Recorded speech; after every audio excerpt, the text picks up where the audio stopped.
Bienvenue dans la bibliothèque du Conseil d'État. Mais ce qui est intéressant, et je pense que vous pouvez vous en rendre compte, c'est que ce n'est pas qu'une bibliothèque. Et il n'est pas rare de voir des membres arriver ici pour prendre le recueil Le Bon 1953, parce que parfois, quand on traite d'une affaire, souvent, pour bien la juger, on va regarder ce qu'on appelle la jurisprudence, nos précédents, parce que parfois, il se trouve qu'une affaire semblable à la nôtre s'est déjà produite, ça a déjà été jugé par le Conseil d'État.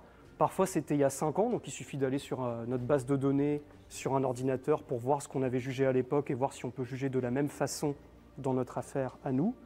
Mais parfois, on ne trouve qu'un précédent qui date de 1953. Et ça, évidemment, on ne l'a pas conservé dans nos bases de données. C'est pour ça que ces recueils existent et il peut arriver, moi ça m'est arrivé sur des affaires de pension de retraite, d'aller voir en 1953 ou une autre année ce qu'on avait pu juger. Voilà.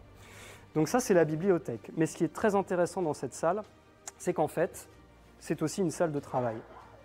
Parce que le Conseil d'État a inventé bien avant l'heure les open space.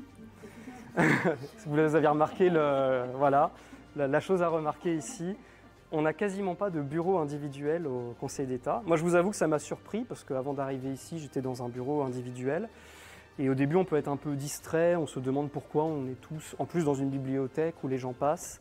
Sauf que c'est dans la culture du Conseil d'État. Et pourquoi c'est le cas et pourquoi c'est utile, c'est parce que quand on arrive, surtout quand on n'a pas forcément d'expérience très fournie, ce qui est mon cas en droit administratif, on est très content d'avoir à côté de soi ou en face de soi des collègues qui vont nous aider, en fait, nous former de cette manière-là. C'est l'apprentissage par les pairs. Moi, typiquement, je ne travaille pas dans cette salle, mais dans une autre salle. J'ai des personnes beaucoup plus expérimentées que moi qui m'ont pris un peu par la main sur mes premiers dossiers.